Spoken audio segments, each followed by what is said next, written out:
do it every year. It's like, oh, this team got beat here, so they didn't deserve X, Y, Z. We deserve to be ranked higher, and we want some respect. I would love to antagonize people and egg some people on and see what kind of chaos we can have in the stands.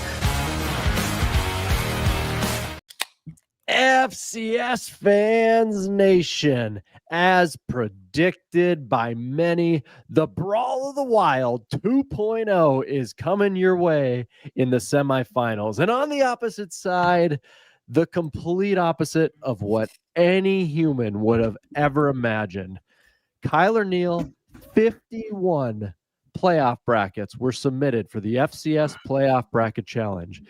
0 got any team right out of 51 when it comes to Villanova and Illinois State. FCS Fans Nation, welcome to the semifinal preview. If it wasn't special enough, it's even better. Because from Skyline Sports himself, I think we can call this a tradition now because it's our second year.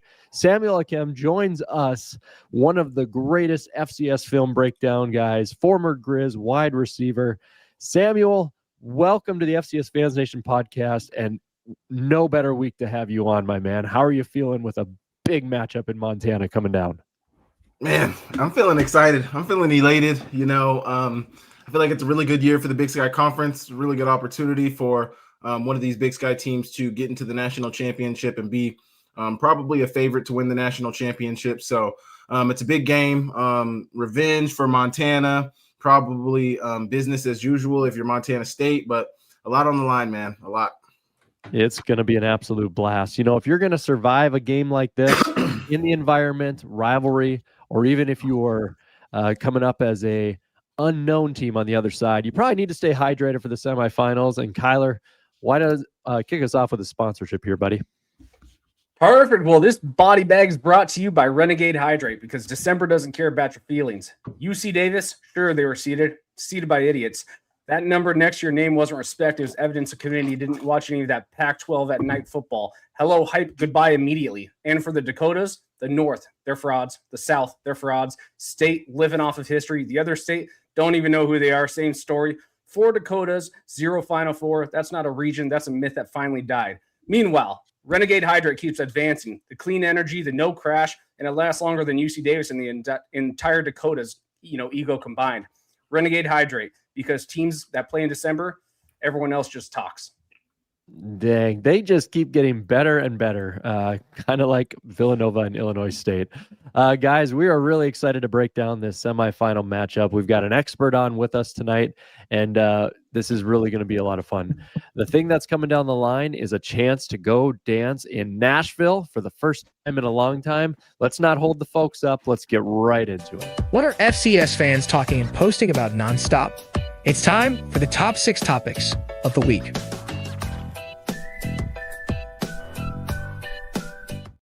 All right, gentlemen. We've been doing this now with the playoffs here. We've kind of just spent the first topic just covering what happened previously with some quick 3-4 minute breakdowns, 4 games. And I kind of want to start with the one which broke our dear friend, the Rev's heart. This was our Friday night matchup. I'm going to pull it up on our YouTube screen here. We're going to look at Montana State and SFA. Kyler, you were most engaged right off the bat with this game in our little group chat. What did you see out of the Bobcats and Stephen F. Austin right away in that matchup? I saw a team that started, with excitement. The defense from SFA looked like, hey, this was going to be a game. Montana State was really struggling running the ball just to start. And then all of a sudden, the gas started, going. And it just seemed like it was a little bit out of control. SFA made a couple mistakes. Some SFA fans were blaming the refs, which is ridiculous. The refs don't make you lose 44-28, but especially that second half, it seems like Montana State's running attack. Lamson, he was just doing everything phenomenal. He wasn't missing. He was a good game manager in that game. And yeah, it's just props to SFA, right? Historic season for them. No one expected them to be there. They all thought it was, Incarnate Word that was going to probably run the show. Then all of a sudden, SFA, man, they had one heck of a season, lost early in the year. And, they played well, especially the first 2 quarters. It just got overwhelming. It seemed like at the halftime. But there's not much more to say about that. I know Sammy was probably watching this game as well. What did you kind of see from that, Montana State front 7 that just started to dominate from what I was really watching? Yeah, they dominated. Paul brought Eckert, Kenneth Iden. Kenneth Iden had 3 sacks in this game. He had 5.5 sacks coming into this game. Left the game with 8.5 sacks. Kenneth Iden has been, a leader on that squad. And after Brody Grebe leaving, he kind of stepped into that leadership role. Him and Paul brought, and he's been phenomenal this year. I don't know, man. Their D-line is really, really good. I agree with you, though. I thought Stephen F. Austin came out in the first quarter and played well. I thought their guys didn't make enough play. Like, it seemed like Sam Vidlak was making all the right throws. It seemed like the guys weren't making the plays for him to be able to, like, capitalize A lot of on drops. that. Yeah, A lot of drops. It was looking like earlier Eastern this season where I was like, what's going on? I'm not used to this wide receiver corps not just dropping everything. But, yeah, SFA, I mean, Sam put him in positions to, at least make it competitive. But yeah, I haven't seen that many drops. Then, of course, the defense just got worn out as the game kept rolling on. But I was excited that first drive. I started getting a little nervous because this last week I was like, this game's not going to be that close. And, the Rev was on a couple weeks ago going, no, we have a good shot. And I just don't think you do. That first drive, that 3 and out. And I was like, ooh, all right, Rev, you might be right on this one. I just, it was a little too early. No, they did a good job getting through the line as well and like making the run game hard on Montana State in the first half. But Montana State, the way they do, they're going to keep hammering it. And Justin Lamson's going to keep picking at it as well. Eventually, they're going to hit you. I think they ended up with over 200 rushing yards in the game. But I thought, in the first quarter, it was like, man, they can really get through. They're getting some push up front with their front seven. They're getting them some stops. Who knows what's going to happen? But then they didn't. They stopped making. They made no plays basically. Yeah. And that's what the key was. It's just you were kept waiting for SFA to make that big play, especially on defense, and they would get them in a third down, and they'd get them behind the sticks. And the biggest one to me was the third down and 20. Yes, where Adam scored Adam on Jones the touchdown. Yeah, like what that, are we doing? Penalty. Yeah, you've got the penalty. You've got them backed up. You just got to keep it in front of you, and that to me, I'm not going to say it broke their back because SFA definitely fought and they played overall okay. They just couldn't get themselves off the field.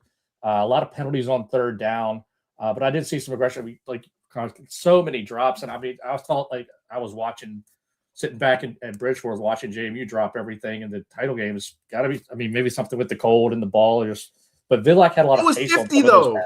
Oh, yeah, it wasn't cold at all. It was a nice day. It is cold for those boys from Texas, but Vidlak had a lot of pace on his passes when I didn't. Think he zips it. He needs some touch. That was kind of what I saw.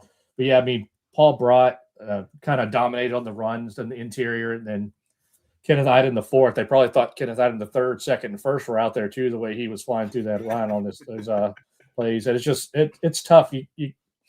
SFA goes from a really solid, defensive stop the first drive. They're moving down the field.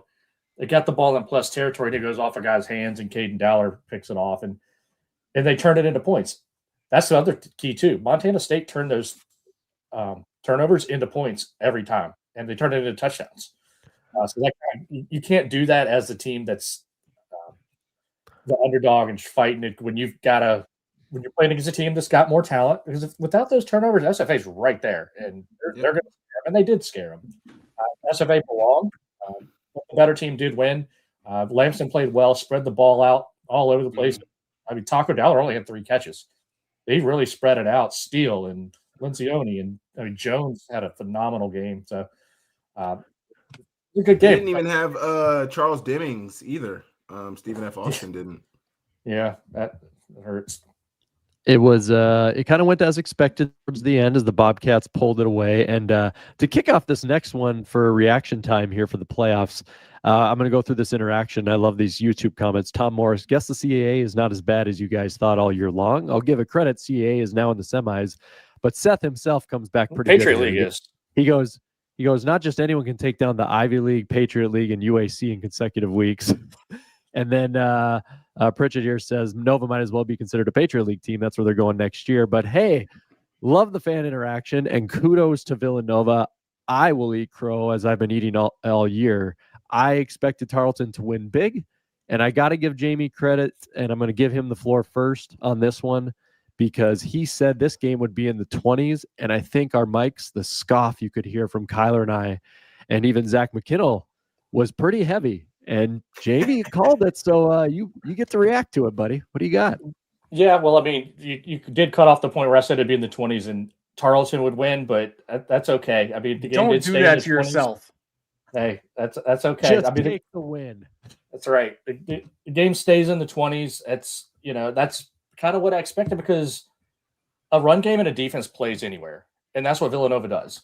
Pat McQuaid did enough. It kind of feels like the kid in the group project that does a little bit and still gets the A when everybody else does the work. And I think that's kind of a douchey comment because, I mean, he still made a couple plays. The pass he made in the touchdown was a clutch pass. So Another game where his team didn't want to help him out. Yeah. So, I mean, but Jabril Mace, 18 for 151 and a touchdown, like 8.4 yards a carry. Like Tarleton, 31 carries, 56 yards. And I know negative 23 for Victor Gonzalez, but Tylen Hines had 19 for 75. So that Villanova defense has gotten after you since before Mark Ferrante got there. It's since the Andy Talley days. Those thumbprints are still all over. We went from Talley to Ferrante, and that defense hasn't missed a beat. I used to see it yearly. And, yeah, they did the job. I know Tarleton's number 2 receiver didn't play. People can complain about penalties and stuff and all they want. And, you can't make the mistake that Gonzalez did to not run there at the end. But I've been impressed with Villanova. And people want to say, oh, the CAA, you talk about. Yeah, we do. The top of the CAA still has talented teams, but the depth of the CAA is nothing. And Villanova, I got them wrong this year. I had them ranked, but not nearly a top 12, 15 team. And they're going to wind up as a top 4 team. And they've earned every single bit of this. I know who they've played, but you know what? You play who's in front of you based off of what the bracket looks like. And they went in there and they won. And you got to give them all the credit in the world, especially after they fall behind 14-0, just like that. And you're like, oh, this is going to be a problem. Yeah, going down 14-0 is the death sentence of this year's playoffs, apparently.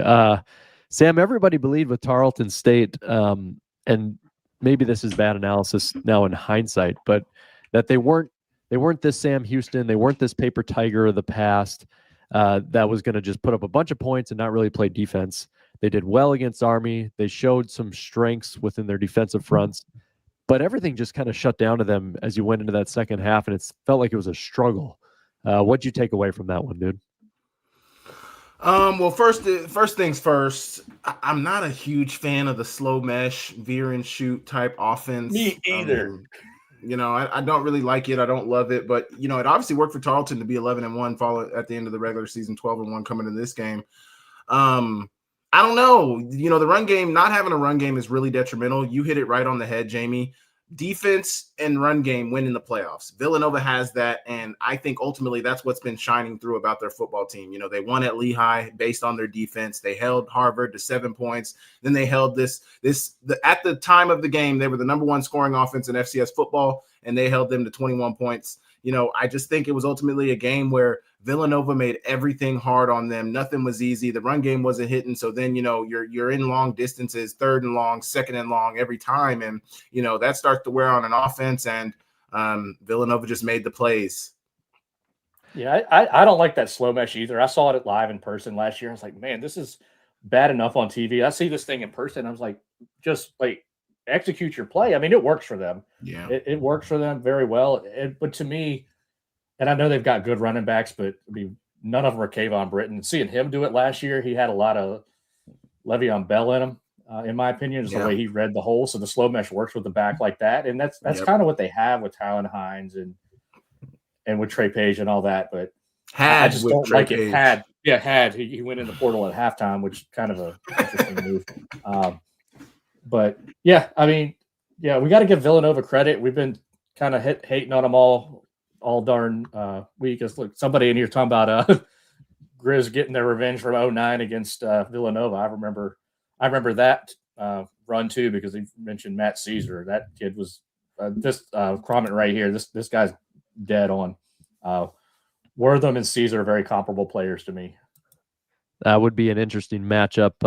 Going into the one that I think most people were intrigued by a little bit, that ended up not being so close, even though the final score reflects it, 42-31. Illinois State wins. I'm going to enter this segment and go to you, Kyler, on here. Gail here says, you cannot make mistakes against the Dakotas and Montanas. They will make you pay. Well, credit Illinois State, because you can throw 5 interceptions and get stopped on 4th down twice and still beat North Dakota State if you're a Redbird. So maybe not so much this year. And those go you Redbirds, whatever they're saying, this team is freaking rolling. Kyler, they beat down UC Davis Big Sky, and they're in the semifinals. What do you think of that one? Yeah, this was game. I mean, it was, I thought it was actually going to start a little bit later. I was watching, the Grizz game, and then all of a sudden you guys were talking about UC Davis and Illinois State and how it was a shootout in the first quarter. So I ended up missing the whole first quarter because I thought it was coming after the Grizz game. So right when I turned it off, then the fireworks stopped and it just became a sloppy, just awful game. And then I ended up, turning it off, halfway through the fourth quarter when it just became out of reach. So even that score, that's not indicative of what actually happened in that game. There's a couple garbage time, touchdowns from UC Davis that made it a little closer, but hats off to Illinois State, right? They were a last 4 in. All of a sudden, you dethrone the mighty Bison. You come in there, you're rolling high. You put up 42 against UC Davis. That's had a pretty decent, defense. Of course, they struggled versus Idaho State, but in Montana State. But other than that, they actually had a phenomenal defense where they were playing. They were, little ball hawks. They were coming to the ball, just stopping passes. Their run defense was pretty stout too, but Illinois State had no issues. They put up 500 something yards on them. I mean, it was ridiculous. But pretty balanced. Yeah. Now if you're Illinois State, you're looking at this next game, and I think you're probably kind of excited. You're going to go all the way to Nova, but you got to be pretty excited about where this just lined up. You're not playing the 2 seed. You already beat North Dakota State, the 1 seed. And now you're looking at this Nova game going, it's just one more chance, and then it's 2014 all over again, and maybe we have an opportunity to run all the way to Nashville and win a championship. They were a little bit shy last time. Now they're going to go back and kind of spread their wings and see what they can do against probably, I guess we'll pick one of the Montana teams here shortly, but it's going to be a really uphill battle going against those Montana teams that are completely 2 different types of teams. It's going to be hard to fight for each one. Yeah, one thing I like to Sam as a receiver. What are you seeing, especially in the playoffs, from Daniel Sopkowitz? He seems like one of the guys that's kind of always open. He's open. He's open, man. And I think one of the biggest things that's shining through is just the relationship him and Tommy Rittenhouse have together. Because it just seems like every time Tommy Rittenhouse needs to play, anytime he's, a lot of times offensive coordinators and play callers will say, when you get in tough situations, you don't think of plays, you think of players. And I think that's kind of how Tommy Rittenhouse sees this Illinois State offense. He's not thinking of what the play is. He's thinking of what is Daniel Sobkowitz's route within this play, and how can I get him the ball? Because it just seems like every time he gets into trouble, every time they need a big play, he's going to find them. And Sobkowitz seems like he's always going to show up for him. So, their connection has been phenomenal. I called him in my notes. I said he's been a playoff riser, because it just seems like he has, as the moments have gotten tighter, as the moments have gotten bigger, as he's needed to step up, he has just absolutely done that. 3 touchdowns against North Dakota State, the number 1 team in the country. Are you kidding me? That's ridiculous, man. Phenomenal performance. Didn't have a ton of yardage in that game, but was in the end zone, which is exactly what they needed. Yeah, he's just one of those gunslinger type of guys. He's not going to be phased by throwing interceptions, and that's what you saw against North Dakota State. And he threw only 1 this week, 3 more touchdowns. He's also a big body, right? Yeah. So he's tough to cover at this FCS level. I know we see big body receivers every now and then too, but he's kind of got a frame where it's a little bit bigger than, kind of a Cooper Kupp frame. I'm not saying the skill set, but that frame, which means he's just hard to also bring down. But it's impressive how open he's getting. Because when he has the ball in his hands, he doesn't look extremely quick. But nope, he's hard to catch somehow. And he's been electric. This was a hell of a game for him. He's also got Matt Nicholson as his strength and conditioning coach. He was my former high school or college. He was our former strength and conditioning coach in Montana before he went to Illinois State. So he's got one of the good strength coaches on his side too. He upgraded programs. Yeah. I got to give Seth's comment here. Victor Dawson is what's making the offense go. Victor Dawson in the run game. It is nice to see a Missouri Valley team, not North Dakota State or South Dakota State, because they weren't this at all this year. just absolutely manhandle at the line and take over a run game, take over the game. I think that is what Illinois State is doing better. And as a longtime Missouri Valley Football Conference watcher, of course, myself, that is what the best teams do. Mark Gronowski is great. Brock Jensen, Easton Stick were great. These guys were all great, right? But their offensive lines and their run games controlled and took over games, dominated time of possession. And the Redbirds have that gelling right now, and it's working really well with Victor Dawson. So we'll break that down more here after we get to our final matchup with Samuel. Your Mighty Grizz absolutely took it to South Dakota. What did you see off an absolute shellacking there here in the quarterfinals? I see a defense that I feel is playing their best ball. I think this Grizz team is playing their best ball of the season, but I think the defense is really starting to play their best ball. One reason I think for that is, they've started to, a lot of times throughout the regular season, Houck has a tendency and the staff have a tendency to rotate players a lot. And it doesn't matter if they're up by multiple scores, they could be in a close game and they're going to rotate the guys, the twos are going to play. And they do that thing. Well, in the Cat Grizz game, you saw that they played their starters a majority of the game, and through the playoffs, they've been playing a majority of their starters. I think that's really affected the defense. They got Keon Lau back, which I think a lot of people think he's made a big impact. I think he's made a big impact as well, not only with the confidence that he gives the rest of the defense, but just his play, how good he is in man coverage, the ability to, put him on somebody's best receiver and he can really be on an island. I think that's a big reason. And then Ayat, I think Ayat is playing with a ton of confidence, giving this offense confidence. I mean, I think all the big players on this offense are playing some of their best ball. And Ayat is just absolutely hitting his stride as one of the best quarterbacks in FCS football. He's playing with confidence. He's making confident decisions. He's delivering the ball on time, accurately. And I mean, he's just been phenomenal this year, man. He's just been phenomenal. And him as the leader, as the quarterback behind center, I think is everything they need to give this team confidence when he continues to make plays over and over and over. Yeah, and they really couldn't. They didn't run the ball that well yesterday, really. I mean, Gilman, 18 for 38. So it was on Ayat. And I think if you asked any of the three of us, Kyler, Matt, and I at the beginning of the year, said, you're going to make Keali Ayat beat you. And that's what South Dakota was doing, and he did. And he's been doing that this year. And I've gained a lot of respect for Ayat. And what a big difference in 100%. What a big difference in development over last year to this year. Mm-hmm. You saw him just grow in this offense. Now, of course, it helps when you got Michael Worthen, when you got Gilman, who can sometimes bail you out, but he's played phenomenal ball. And I'm sure I have a question for you, Sammy, because you're seeing this offense, right? And this Grizz offense is absolutely electric. And you were a dog when you played, right? It was fun watching you play. I hated it being an Eastern fan. You would go up there and make some incredible catches, and I was just like, what the hell's going on?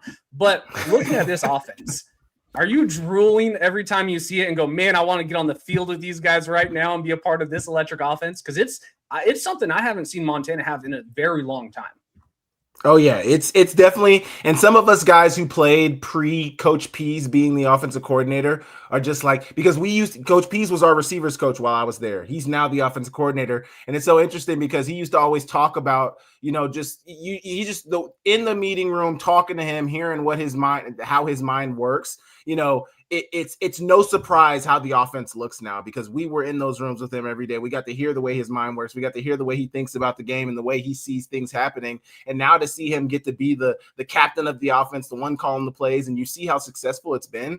I mean, it's been phenomenal, man. And as a receiver watching this offense, I'm just like, yo, this would be life-changing. Oh my goodness. Yeah. They're doing all the best things. And then having the quarterback Ayat, and don't get me wrong, I played with some phenomenal quarterbacks. Dalton Sneed, one of the reasons I will say, and I always give love to Dalton Sneed, is because if you're one of Dalton Sneed's guys, it doesn't matter who is on you. It doesn't matter if Trumaine Johnson is guarding you. It doesn't matter if Jalen Ramsey, he's going to throw it. He trusts you. Yeah. And there's nothing that you can you can't buy that, man, as a quarterback, to have that faith in you. So I love Dalton, but to play with Keali Ayat would have been freaking phenomenal, man. It would have been awesome. Yeah, look at just what they've done the last 2 weeks. I mean, you just said it, they're playing their best football. They put up 50 against South Dakota State. They put up 50 again against South Dakota. I mean, these are not slouch teams. It was funny because when the bracket came out, and I'm sure you were part of this too, most of the Montana fans were like, man, we got screwed, right? We got the toughest bracket. We got to go beat South Dakota State. Then we got to go beat South Dakota, right? And then, we're going to have to play Youngstown State or Montana State just to go play North Dakota State in the championship. They're like, this side of the bracket is just brutal. And all of a sudden, they're making this side look like the easiest side. And it's not just because those teams, were overrated. No, they're just dominating. I mean, that offense we were calling it is just so hard to prep for. You have too many playmakers. But again, the defense is excelling. If you're not used to that blitz packages where you don't know where the linebackers are coming from, I mean, it gets ugly, and it can get ugly really quick. So it's impressive to watch this Montana football team right now. And they're peaking at the right time when you want them to peak, especially going into the brawl. I mean, for the highest stakes that these programs have ever had when they face each other, this is going to be a heavenly matchup, and I'm pumped for it. Yeah, just the way they held. I got to give a lot of credit to that defense. I mean, LJ Phillips, 15 for 74. He had nothing, and some of that was just at the end. I mean, Bauman didn't have any. He padded his stats at the end as well. It's just like the defense. Jamie, I'm going to cut you. I have to cut you off, Jamie, so you can read Jim Poppins and then keep going because you deserve this. Go ahead, read it out loud. Who said that when Bauman got pressured, his accuracy goes down? It was on full display yesterday. Absolutely. I mean, that's also any quarterback other than Josh Allen. You called that. I get one. That's also a facet of the Montana defense. You look at most quarterbacks who face off against Montana, they might have a ton of yardage. Most of them are around 50% completion percentage. That's just the way the Montana defense is going to. A good defense speeds up the quarterback's mental clock, and that makes them make mistakes. And unless you're Skockle, and I listened to your pod after that game, I love that you gave him a lot of credit. I'm a fan, man. He's so nice, man. Did he get hurt late in the season? I didn't see. Did he get hurt? He got hurt. Against that Montana team, he got hit. I don't know. I'm surprised. That's what gave me my respect, man. Like, he kept getting up. I have nothing. I'm a fan, man. But he got injured the next game after that. He's just no O-line. But Montana, hats off to them right now. I know they're feeling extremely confident with how they're playing. Defense is finally playing the way that they're capable of, and that offense is even looking more electric, which is already scary. Yeah. All right, gents. Well, recap complete. We're to 4 teams. That's it. And we got 5 questions in the top 6 here to guide us through these upcoming matchups. And we're going to start off away from the Montanas, and we'll come back. And Cody Werlinger is going to kick us off. He says, Illinois State has gotten red hot at the right time. What problems do they have or weaknesses can they expose against Villanova to advance to the Natty? Now, everyone can kind of claim they know about these teams, but you come to this podcast because we invite guys like Samuel to actually learn about these teams because nobody predicted this. And Samuel, I'll give it to you first. What are you seeing out of the ball of weaknesses and strengths of these two? That's going to kind of come to a head here on Saturday. The Villanova, Illinois State, the weaknesses I see from Villanova is their passing game. Luke Colella is a really good receiver, but past him, who's really going to be the guy to show up? The receiver I was mentioning that made mistakes yesterday was Chris Colby. He had multiple opportunities to make some big plays, and he didn't really necessarily make the plays at times. I could see a world where Illinois State puts some resources towards slowing down Colella. Where does McQuaid go with the ball when Colella's not there? I think their defense is going to show up. I think the run game of Villanova is going to be obviously a staple with Ragland, Mace, and, some of the guys they have in their backfield. But what is the downfield passing game? Like, how do you get that going consistently?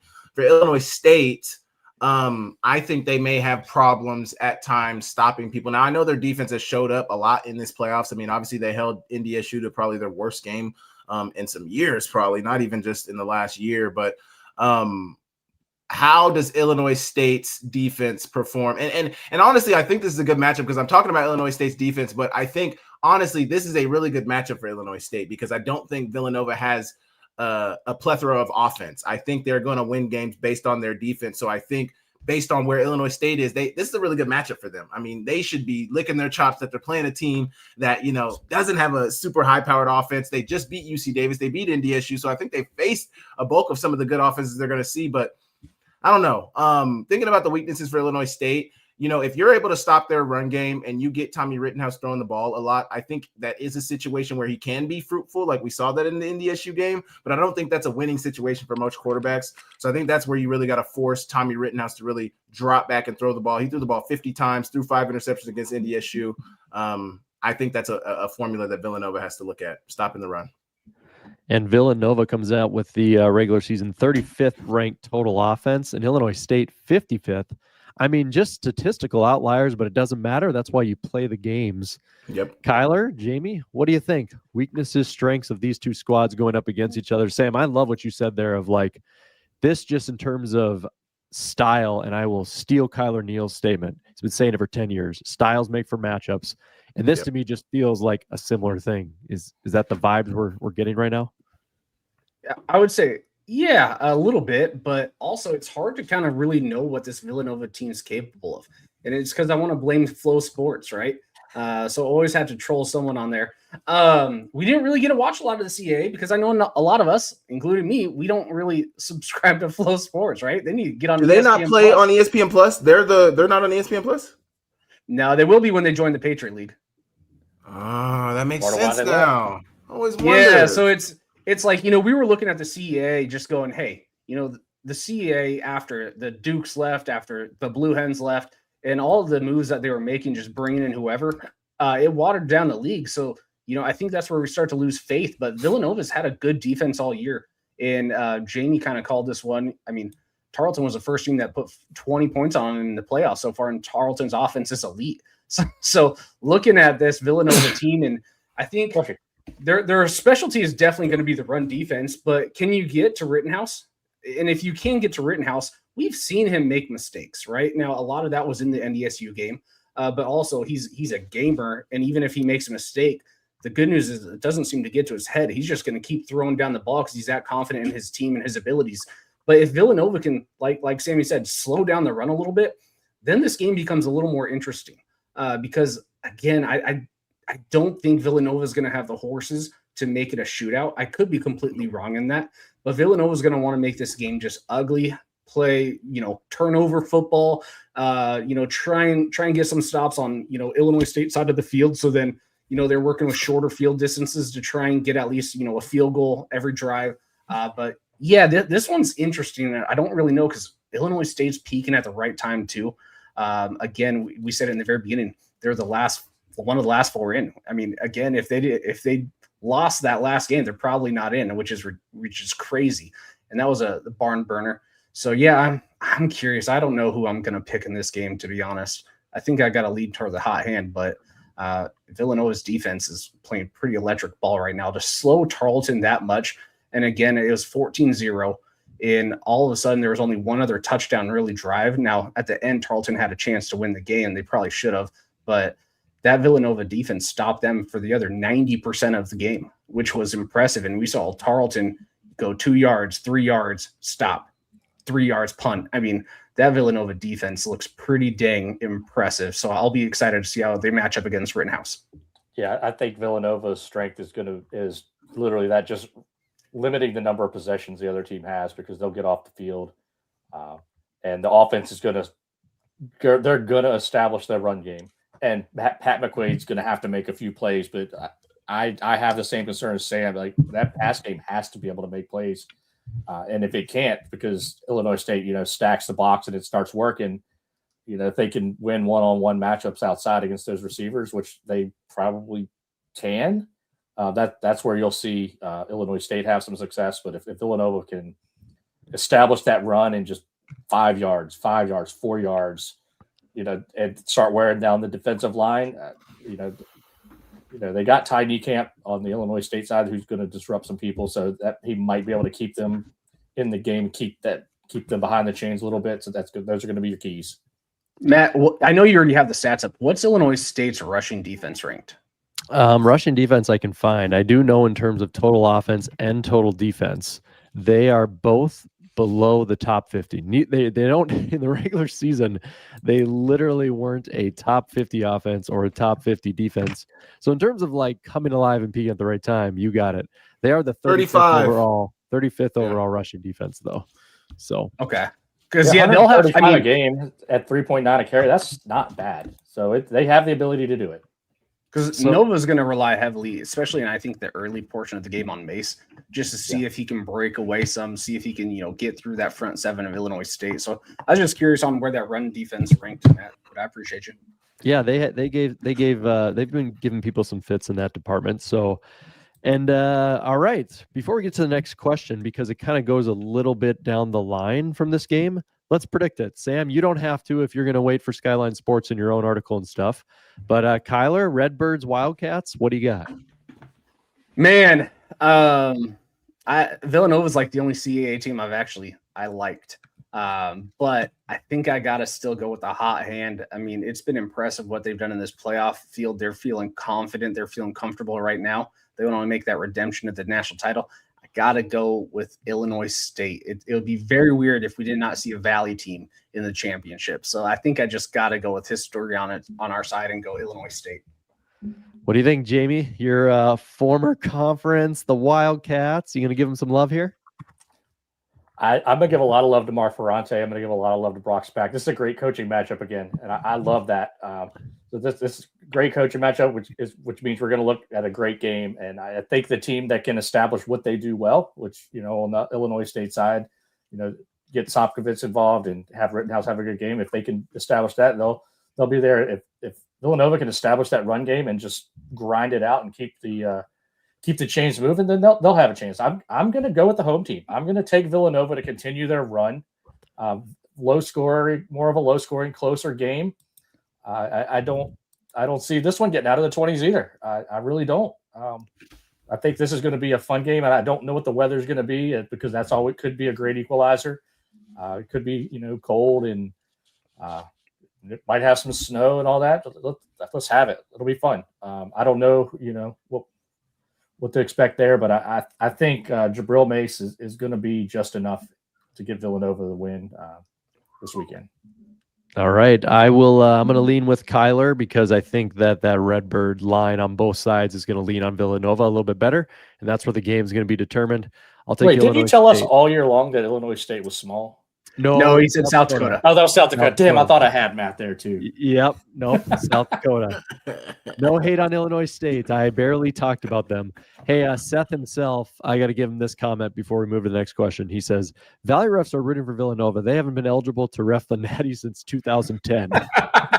Is that true, That's or fair. is that just an inside joke? No, That's true. You can't have the refs come from the conference represented in the championship game. Yeah, so the Valley's had a team in it since 2010. It's going to be OVC. It's going to be Big South OVC refs most likely. Yeah, too good. Hey, we're looking forward here. We're going to get to the Super Brawl, which I don't know if someone just came up with. Are you able to predict games, or are you waiting for Skyline? We don't do a show with Skyline. Like I do my show, but we don't do a pregame show or anything. We don't make any predictions. Well, then you can make your predictions now if you want. Oh man, this is tough. With this Villanova-Illinois State game, I lean towards the team with the better run offense and the better defense, and I think that's Villanova. I honestly think, if I'm being honest, I think Villanova's defense has been playing the best out of all the teams left in the bracket. Even in the round of 8, I thought they had the best defense left, maybe even in the round of 16. They've been playing really, really good defense, and I'm leaning towards them. We've seen them win multiple games already on the back of their defense. I think they continue that trend this weekend on the way to the national championship. All right, a split vote there. I love it. Hey, this one's going on the line a little bit, but I felt like it was important because people really don't know these teams well, like they should. I love Alex's question here. He really wants to know what's one thing from each team that makes them a threat to take down either Montana school. Now, before we get into the Super Brawl, as it's being called, let's look at these teams because we're going to get into some of these de facto championship questions in the quick hits. Kyler, what about these squads what would make them a threat to these Montana schools? This is going to be such a cop-out answer. I actually do not think that either of these are going to be a threat to the Montana schools. And I'm not just saying that because Montanas are good and then, this is an unseeded team and a 12 seed. I just think those Montana schools are just playing at a different level. And even though Villanova's defense is good, I don't know how they contain let's say a Wortham, let's say a Gilman. I don't know how they contain him. And then if they're matching up against MSU, I just don't think they have the offense to just keep it close, because I think MSU's defense is just elite. So I think they would slow down their offense quite a bit. And even if it's an ugly 24-7 game, I mean, that's probably what happened if they play Montana State. And then again, even though their defense is great, I just don't think they can match up very well against Montana. And then Illinois State, yeah, I don't know. Montana's been murdering the Missouri Valley, and I just don't think they have the weapons at Illinois State to compete with either of these Montana schools right now. I like to think if the Redbirds were there specifically, if they play a really good old school boring ball. There is nothing. So does sexy. Nova. So yeah, you do. Yeah, Nova does too. too. They just Nova don't really do does. anything sexy. But you know what? Old school football has won a lot of games. Just freaking grind the clock, run the ball, frustrate the other offense because they're not getting on the field. That has won a lot of games. So There's think just- DSU knows better than anybody, huh? yep. Honestly, that boring football, which can throw off some squad, was not North Dakota State this year. That wasn't some of these other teams that we've seen in the past. So I just think if the lines can actually match those Montanas, style can actually help these teams a lot more than we realize. So I'm going to ask you this, Sam, to bounce off this question, since this one almost seems too easy to answer. Who do you think Illinois State or Villanova fans would rather face? What do you think? Honestly, I'm answering this pre-Brawl 2.0. I think most fans out there would probably rather play Montana. Just because I think, you think of Montana State, you think of their run game, you think of their defense. I mean, I think for a vast majority of the season, Montana State has looked like the better team. I think that's changed a little bit these first couple of games throughout the playoffs. But I think for the most part of the season, Montana State has looked better offensively, better defensively. Well, I don't even want to say better offensively, just more well-rounded on all facets of their football team. So I think from that standpoint, if you're either fan from Illinois State or Villanova, you look back at some of the season that Montana's had, you think the defenses can be had and things like that. You think, I don't know, you see what Montana has done, you see what Montana State has done. I think if I was one of those teams, I would probably prefer to play Montana over Montana State. Just because in a close game, Montana State can run the ball really well and they play good defense. That bodes well for them. At times, Montana's defense, I mean, you look at the Brawl of the Wild 1.0. Montana gave Montana State the ball back with 7 minutes, 3 timeouts, and a 2-minute timeout, and they never saw the ball again, and that lost them the game. When you're thinking about going against a team like that, I don't want to be in that position as an opponent. So I definitely would fear Montana State more if I was Illinois State and Villanova. Not to say Montana shouldn't be feared. Don't get things twisted, but I'm just being honest with the fact that, as currently constructed, the Montana State team to me is scarier just on paper. Very cool. Scripture here says, about time you brought on some talent. That's right. We bring on people like Sam to make this thing go. Thank you. And Ron Lowney, the great Ron, says, it won't matter. Montana wins either way. I'll just say this. It matters to them. I saw you guys. Well, no, he's saying Montana. You guys are missing the quotations. Yeah. Montana, the state of Montana. Way.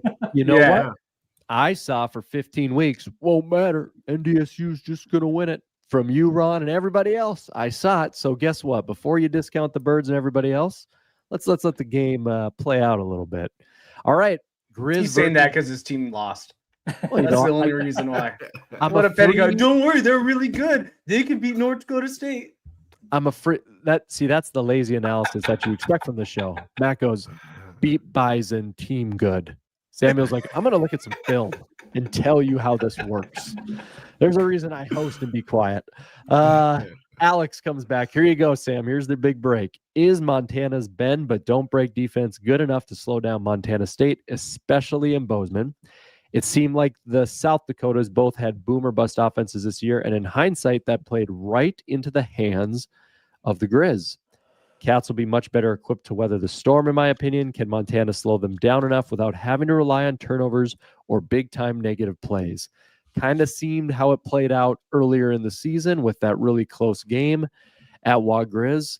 Let's get into it. Grizz and Bobcats, what do you see? Well, based on the question that was asked, I do think I do like Montana's chances to slow down the Montana State offense only because we saw them do it. Obviously they still put up 31 points, but it was a one-score game in the fourth quarter. Late in the fourth quarter, both teams had an opportunity to win the game. Obviously, Montana State made the plays that they needed to make to win that game, and that's the 7-minute drive that I was talking about.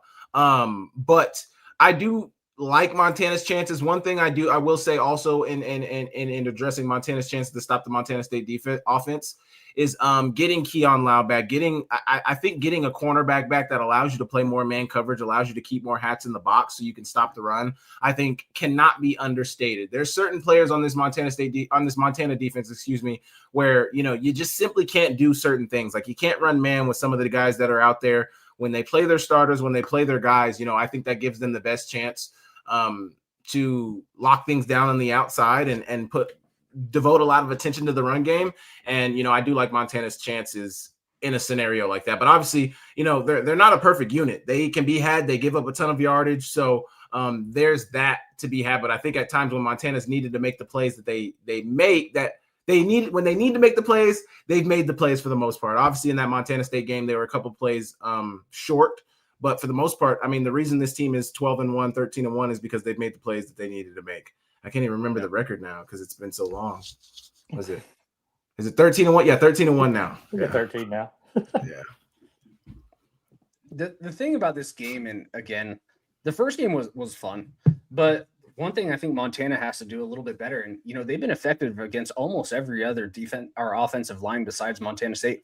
And maybe I'm wrong because maybe my memory is a little bit off, but I just remember it seemed like Lamson had infinite time in the pocket to just wait till a play developed downfield, which has been rare. Normally quarterbacks, when they're playing this Montana, front seven, you have linebackers in your face, you have, tackles in your face. You just don't know who's going to come in your face and from what direction.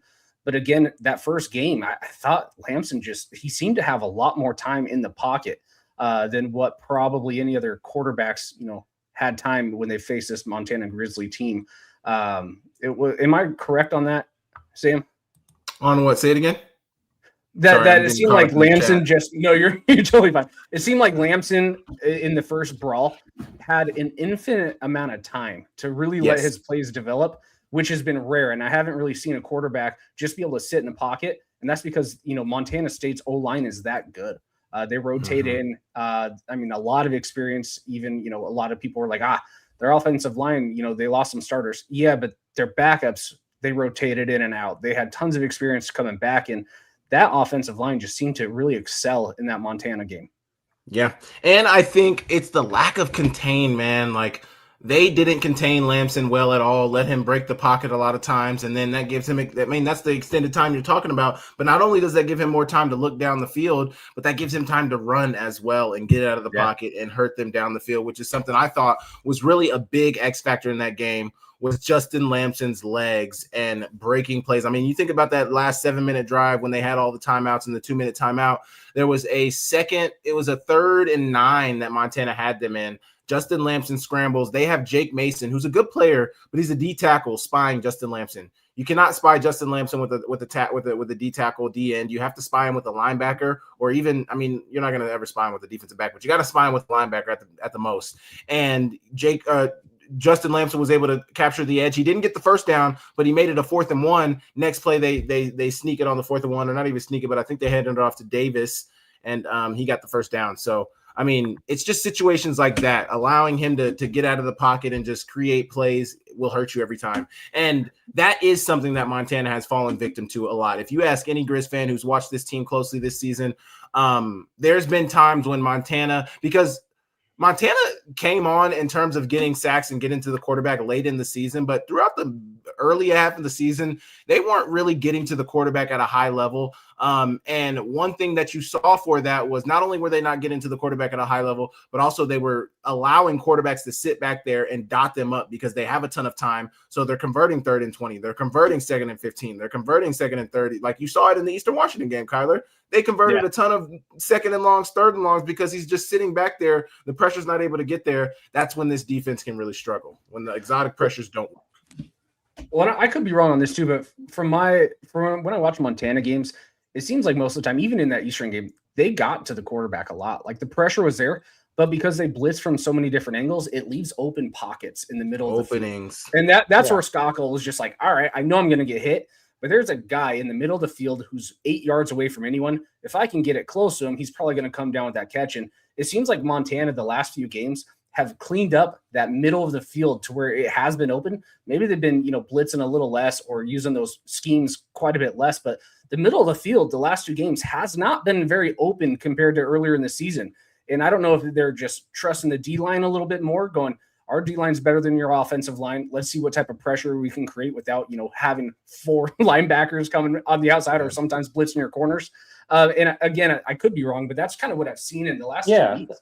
That middle of the field just seems to be like locked down now. They have someone there just waiting, going, guess what? Throw it. We're going to have someone here. Yeah, I think you're right, Kyler, because they did sack Lampson 4 times in that game, but he still went 18 for 20. Yep. So he was making the smart play. So he doesn't mind taking a sack and living to fight another play because he's not turn the ball over. That's a smart quarterback. He didn't turn the ball over. Ayat had the 1 turnover, and the evergreen statement: turnovers are what change games, and turnovers lose games unless you're NDSU and your offense can't get anything going. So we got to take our shots at them while we can. This is the only year we get to. So that's right. So I think that's the thing. It's going to be, can they speed up Justin Lampson's clock and not let him escape that pocket and improvise? If they could do that, they'll have a little bit more success. But back to like the question of the bend and don't break. That is one thing Montana has been extremely good at, right? They are giving up yards, but at the end of the day, when it's in their red zone, they're locked down. They have DBs who just force turnovers.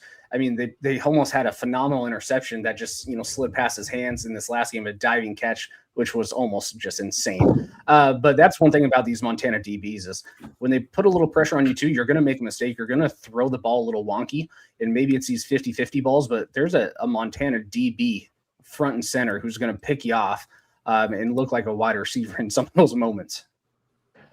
It is going to be an absolute epic matchup. It's going to be fun to watch. You know what? It's time to pronounce that last name you just put up there. I know in the Dakotas you don't get a lot of the Samoan guys. Let's hear it. I will pronounce it with, he was on the Dave Ramsey show and I listened to him. He called Dave Ramsey and he was at USC for 7 years and God bless him. He's a father, husband. He's just going to make big bucks now after he called Dave. It was awesome. I think it's Tulia Pupu. Yeah. That's close. Not too bad. Way to go. I was like, oofta. I'm nervous. No, he's a beast too, man. I like watching him play. He gets to the quarterback. He's a strong individual. He's all business. He's all business. He had his name called quite a bit the last couple. Oh yeah. Yep. Yeah. Wellman, big boy. All right, guys. Last question that's broad here before we get into a taco bet is Rev says it was a bad day for schools from Texas. What do these schools need to do to get to the next level and compete against the Big Two or Big Three? I tweeted this out in the 2020s. We are now looking at a situation where the only time you've seen a non-Big Sky, Missouri Valley, or CAA team in the semifinals is 2020 Sam Houston, who is now FBS, and then Incarnate Word in 2022. Those are the two solo teams in the 2020s, half a decade. So what do you think, Jamie? What is it going to take? You're the guy who you rate every single team every single week. What's it going to take for one or two of these teams to break through? I mean, you've got to get a lot more. You got to get a lot more strength along the lines. You got to win in the trenches, and Tarleton showed signs of being able to do that, and Villanova just put them on their tail, and they showed that they could do that, but. Tarleton for 2 years has been an excellent team, but they've been that one step off. Same thing, SFA, they were right there. They've got solid lines, but you got to beef those interiors up. The trenches are important. I said it earlier, run game and defense will travel, and that's where you gotta get better. Obviously, if you can get a quarterback that can move the ball, that's key. Get that ball moving, get it in the end zone, but win the trenches. Well, what about with the portal and portal everything else? Well, you can't enter the portal at halftime.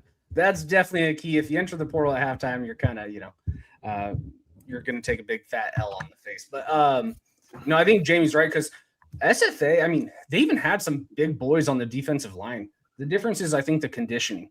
And it's, the North Dakota State model where, most of the time when you're recruiting out of North Dakota State, you're fighting a 6'5", 6'6" guy who's maybe only 230 pounds, 240, but you're packing them up with, 2 years before they even see the field, just getting them, situated, getting them muscled up and just working on their conditioning. And that's what I saw with like SFA. And it seems like they have strength on the D line, especially. They have some big boys. I mean, it's impressive to watch. But I don't think the conditioning is there, especially when you have a team against like the offensive line from Montana State, who's going to just continue to run down your throat. They're going to continue to push you to the side, and you got to keep up that conditioning for a full 4 quarters.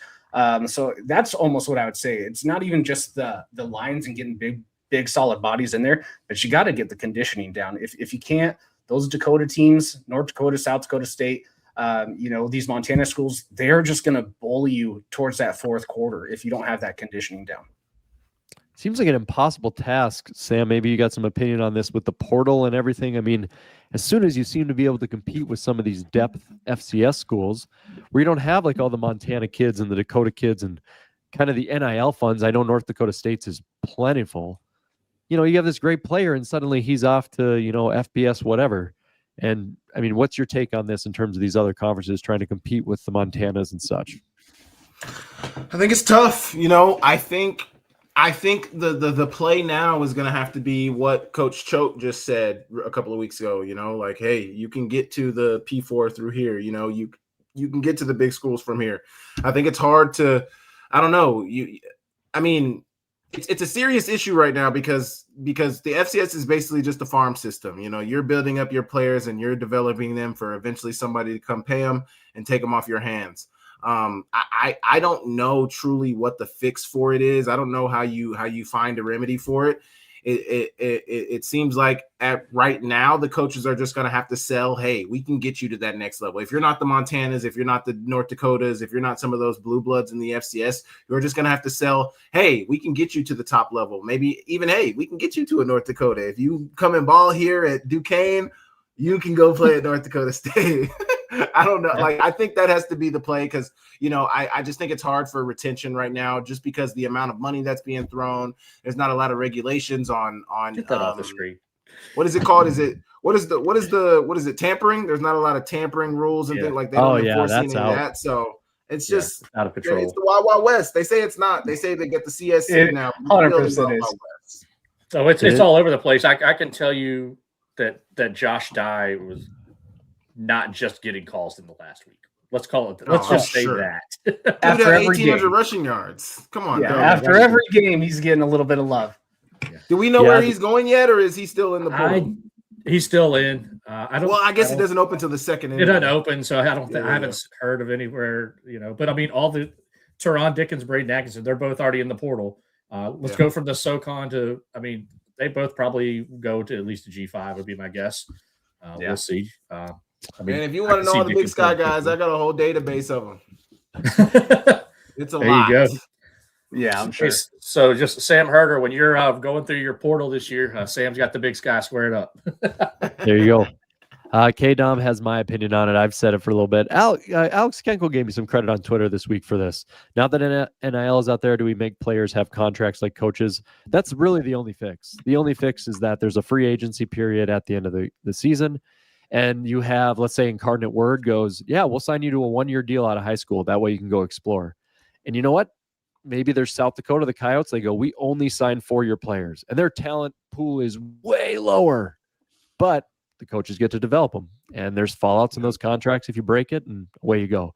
Will it get to that? I can't remember who I was talking to about that, but I agree with the buyouts because virtually, these FCS schools are investing all this money and resources into a player. They get poached to go to an FBS school. We don't get any money. We don't get anything. Nothing. We just get a thanks, coach. I appreciate you. Hug it out. Like, see you later. No, like put a buyout in the contract. So we invested $100,000 not only in a scholarship, but in resources, weightlifting, equipment, all that stuff. Give me an $100,000 buyout. You can have them, whatever, and we get to reinvest that into another player. I think that's one of the ways that they can help some of these FCS schools out. No doubt. It's going to be interesting to see how it plays out. As we know, it's so far from settled what college football is going to look like in a little bit. But it's always a good discussion to try to fix college football if you're having a few beers and a few tacos.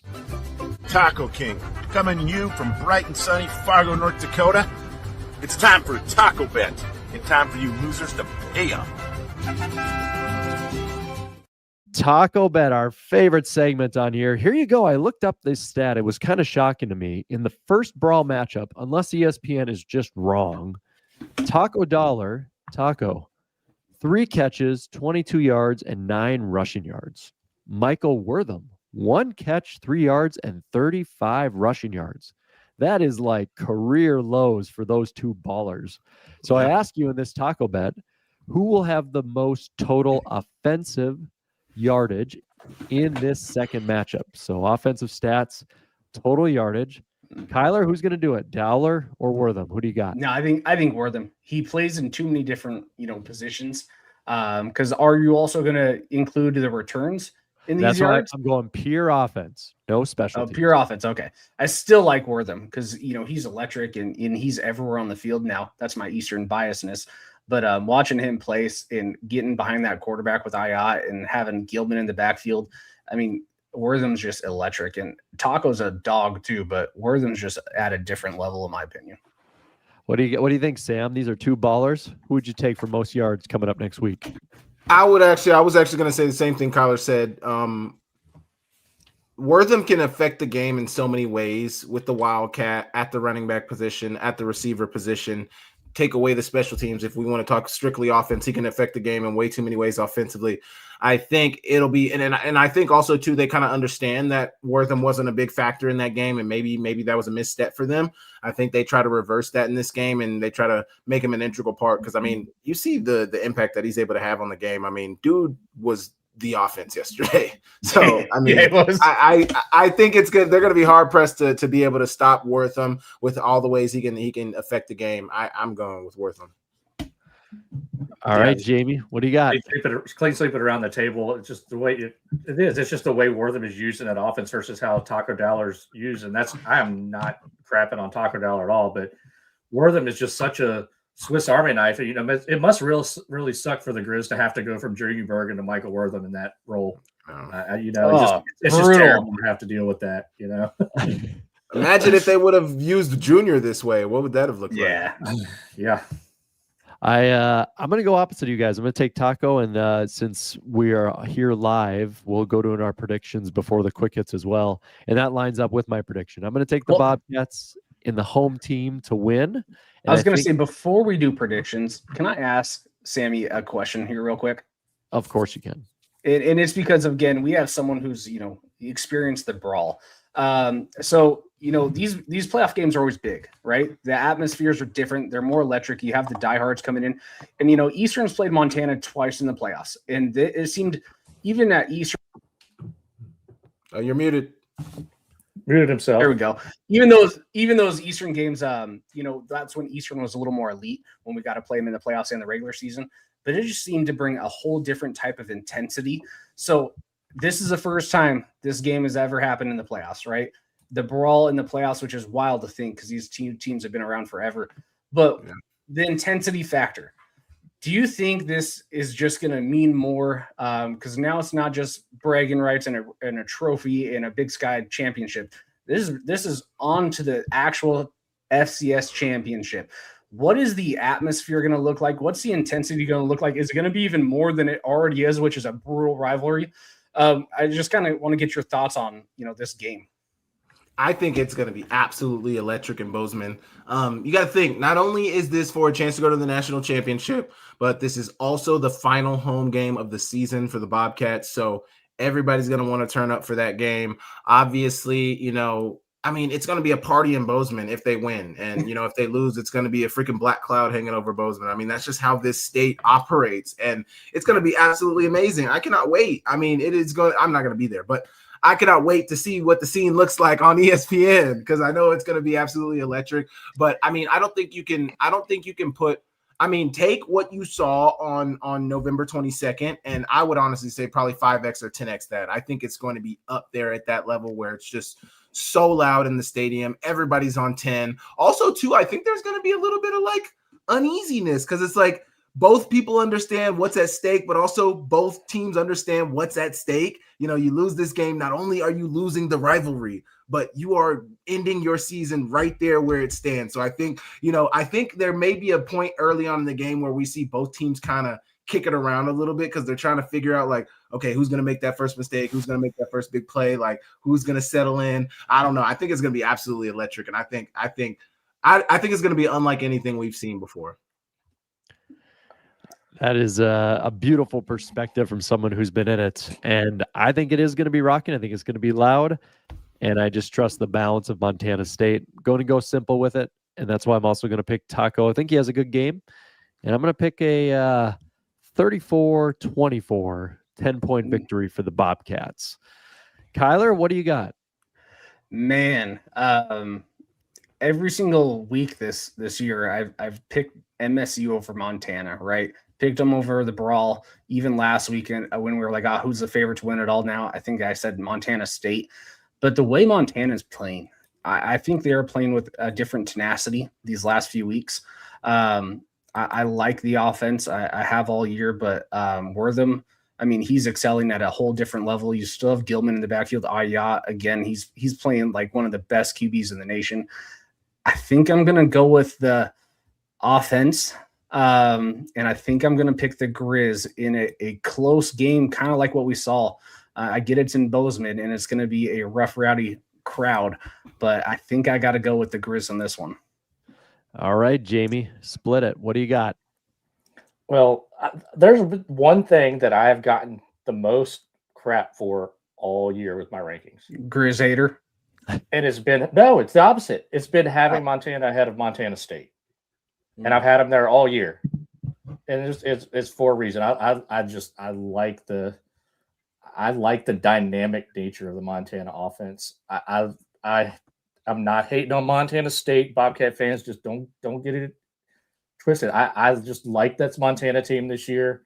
It's going to be a really, really good close game. It's hard to beat a team twice. I know that you got a home field in Bozeman that's tough, but I am going to go with the Grizz to eke one out. And I know I've caught a lot of hell from Montana fans in the past because I hate Montana, but that just means that you're a fan and I'm the only rational one in the room. Remember, I am the one who's objective here.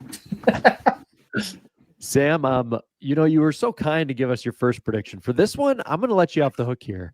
Tell people your Twitter handle so they can see your prediction later this week. And everybody, and there's over 200 of you, make sure you follow Sam. And I know there's 2,000 of you on YouTube alone that listen to our playoff episodes.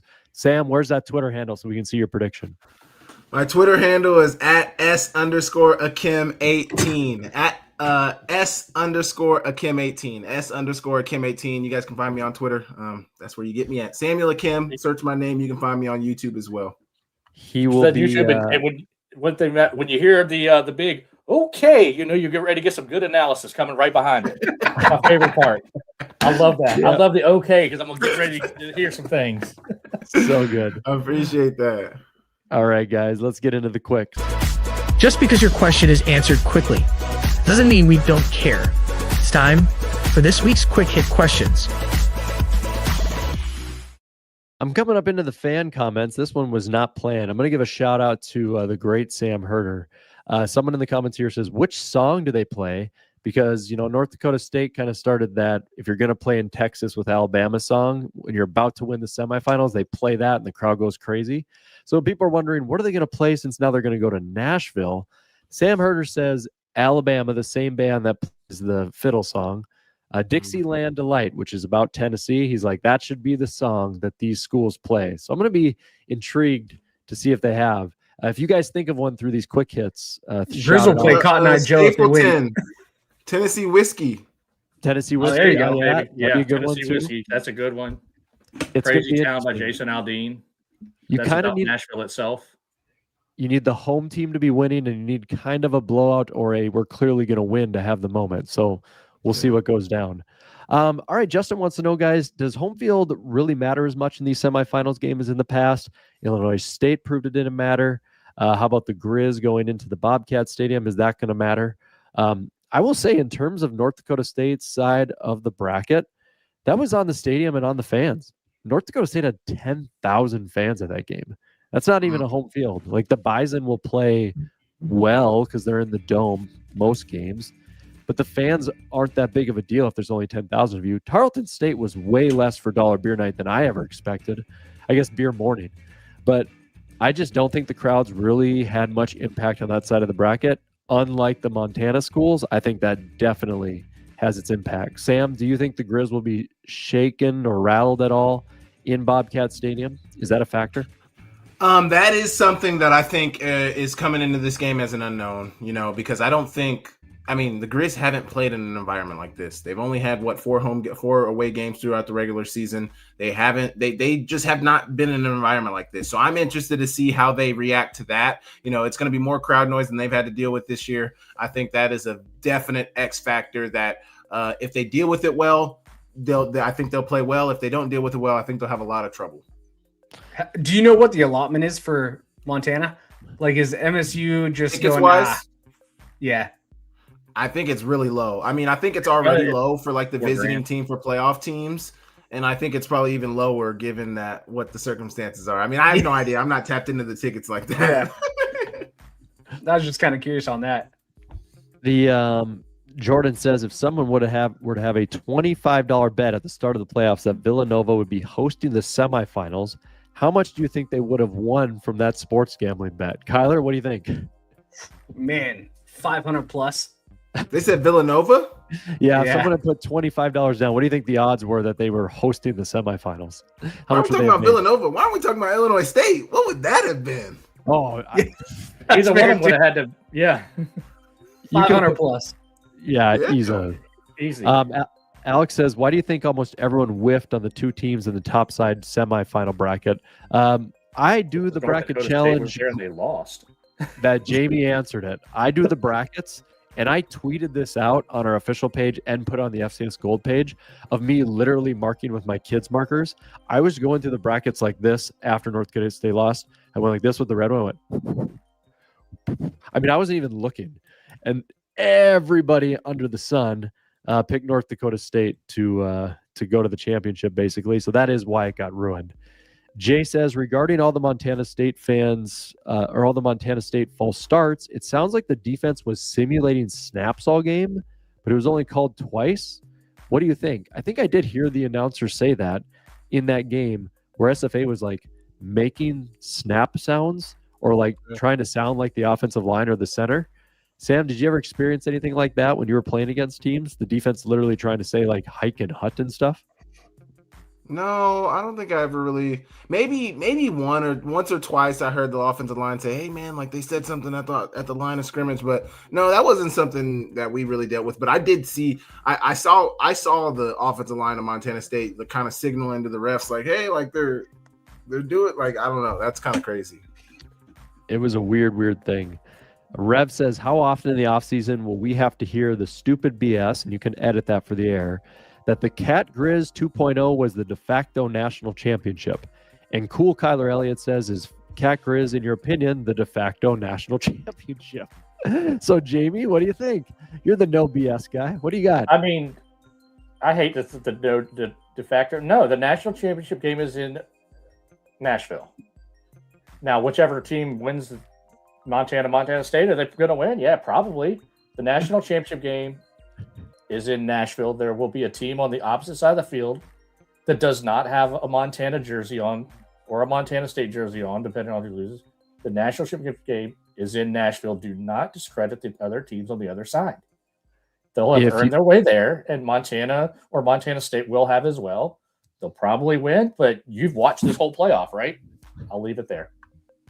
If Montana State wanted to meet in Nashville, the Grizz would have had to win and secure that 2 seed, and they would have had to be on opposite sides. I love Kyler Elliott coming in here. Montana is a nation, he says. Was this postseason just a fluke, or do we expect more parity in the FCS than in the past moving forward, says Cool Kyler. Kyler, Neil, what do you got? I hope we start to see more parity, and I think, in the next coming years, we're probably going to start to see more parity because I still think the Mountain West is going to extend some invites here pretty soon, which I think if I'm right and my assumption is correct, it's going to create more parity because I think I know the teams that are going to get an invite. Now, I could be wrong, and I'm speculating at this point, but I think some of these top dogs are going to be leaving to the Mountain West sooner than later in the next few seasons. Then it's going to create all the parity in the world. Hasn't this been so much fun? Yeah, it has. It's been so great, and Matt, he loves it too. He took down his hat real fast. He hasn't worn an NDSU hat since. I said after NDSU lost, I said, hey, just so you guys know, I'm bringing on Zach, I'm bringing on Sam, and bringing on Herder because I'm not talking anymore. I'm done. I'm out. He took his ball and went home, and it's just so bad. And, I think all want to see parity just because it is more fun. It's annoying seeing the exact same two teams in the national title game. Now, the cool thing is that the teams that typically go, like the Dakotas and Montanas, they do have the most obnoxious fan bases, which will make the national title game so much more fun than, let's say, you had a Villanova versus a Yale, right? Not going to be a good atmosphere, right? But I still want to see parity. It's cool seeing teams, get there for the first time or haven't been in 20 years. I think that is pretty special. And it's nice having one of the Dakotas not represent. Another reason why this is so awesome, like the way this is working out, because the FBS conversation has gotten so loud that I think what's happening in the FCS is a resounding example of why they need to expand and why everybody deserves a seat at the table. They don't have to be a top seed. They don't have to get a bye, but I think everybody at the FBS deserves a seat at the table with at least one opportunity to make the playoffs. I don't know. I think they got it exactly right in the FBS. Oh, yeah. Here we go. James Madison. I think they need to do 24. I think 24 should be at the FBS. They got to do 20, 24. They got to let everybody in. If you're JMU or Tulane or Western Michigan and you get bum rushed, yes, so did. Who cares? It's football. Why do they care so much? Who cares about a blowout? FBS Power 4 schools get blown out all the time. Didn't Tennessee just get hammered last year? SMU, didn't they get hammered last year? They play in power conferences. But people want to give us crap if we get our butt kicked by Oregon like we're supposed to. Whatever. We're there. They're not. Sam, that's the best point. Why do you care? It's just hilarious. Just power and junk. Keith says, who do you prefer in the title game between these four? This is a great question. So if you had to pick it, Sam, which fan bases and which teams, if you could take your pick, would you take of these four? Oh, you're allowed to be a homer. Okay. Yeah, it's totally okay on this one. You can be personal on this one. I would definitely say the Grizz fans. And then since we're dealing with the other side, I would definitely say Illinois State because I have personal relationships over there. I got Coach Niekamp was my coach at Montana. Coach Nicholson, the strength coach at Illinois State, was my coach at Montana. So, got some personal ties there. So I would love to see that Illinois State fan base, as well as some of my teammates who left Montana and transferred to Illinois State went there. So, got some ties to the Redbirds. Scott or Jim Poppins says Redbirds versus Grizz. I'm with you on that. I did not know that the Redbirds were only 6.5 hour drive from Nashville, Tennessee. And so I would love the Redbirds to be there because I think they're going to bring way more fans. And this will really fire people up. When I've met Grizz fans in person, unlike online where they are awful, the Grizz fans were super, super nice. And I really like them. And you know what? The Bobcat fans aren't bad online. They were kind of pricks the times 100%. So what? I'll take Bobcat fans are a little. I'll take the non-Californian Montana folks of the Grizz and those close 6 hour drive Redbirds. Kyler, what do you got? That's the matchup I'd want to see, and it's mainly because I think there could at least. I'm an offensive guy. I hate slow football games. I'm not gonna lie. I'm not a big. Let's get into a low-scoring affair. I want to see fireworks. I want to see offensive playmakers, and I'd rather see Illinois State, who has a dog in Rittenhouse. He's gonna throw down the field no matter what. And then of course Montana is just electric on offense. I think that'd be the most interesting game to where we could see quite a bit more points on the board than if we saw like a Montana State versus a Villanova. I think it'd be a kind of slow 24-7, 24-10 type of game.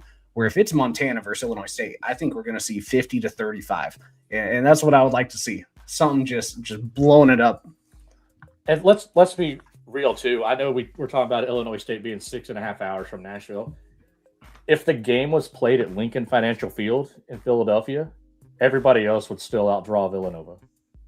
Yeah. Dang. Unless it's basketball. Then you got basketball would fill up a stadium. Yeah, I mean, the same thing about the point Matt made about the online versus in person. Like, obviously, I've been to 2 games where the Grizz came to Bridgeforth at JMU and enjoyed any interaction that I had.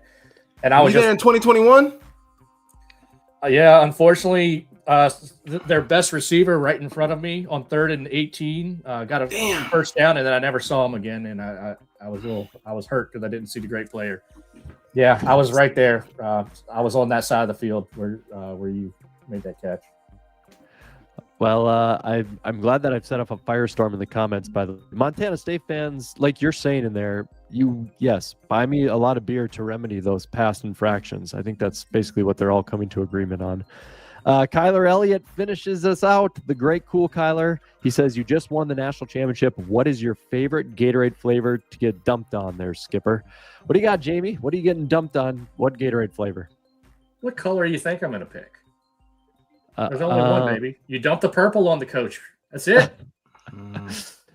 Sam, what do you think? What do you got? What color? I like the frosty blue, like the blue frost. Yeah. That's my stuff. Sam and I are a coaching duo. We got our arms around each other. We've just won the Natty. I'm the assistant because I'm taking the exact same thing, my man. Frosted blue. Love it. Kyler, what do you got? Well, I'm a freak, and I'm probably the only one that his favorite Gatorade flavor is the yellow one. But a Natty, of course, you got to go. I know. And I admit it. I'm the only one that prefers the yellow. It's always full at the gas station, so that works for me. But, of course, if I'm winning the Natty, it is red all day, baby. We're pouring that red Gatorade on. We're painting the field red, brother. It's going to stain everything you got on. Yeah, there we go. It's great.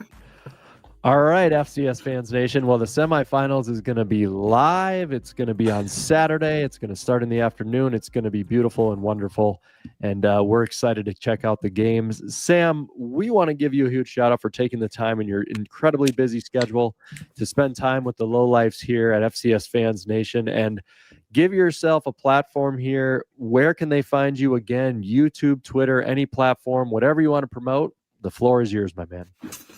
Okay, so most of my socials on Instagram and Twitter, S_Akem18. Obviously, I'm active on Twitter, Instagram, not so much, but most of my content, all of my content goes on my YouTube, where you can find me at Samuel Akem, my first and last name, Samuel Akem.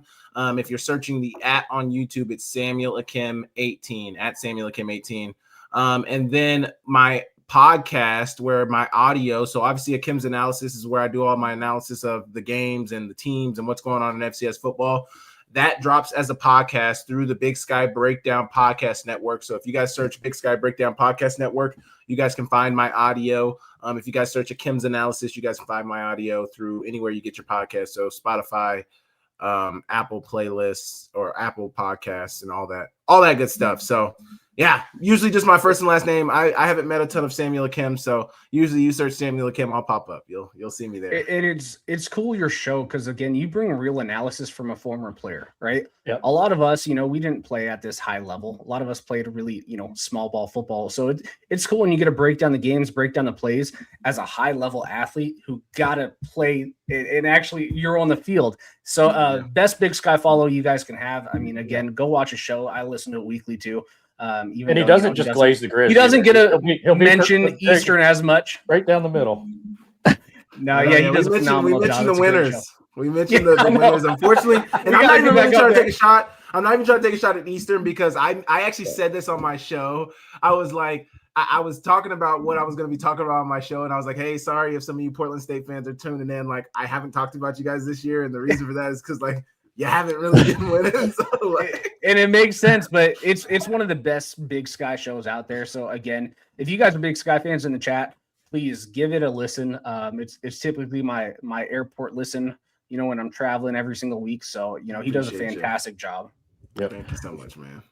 Heck yeah. Well, thanks for being here, Sam. Kyler, Jamie, we may see each other. We typically do not do a post semifinal immediate Sunday show. So just a little show notes. It's possible we're going to kick a quick 20-30 minute live show that I'm thinking maybe we have the Rev up on if Jamie and Kyler can make it. If they can't, just to talk about reactionary stuff. But the big championship preview episode will happen with Sam Herder. We haven't talked to him yet, but he's coming.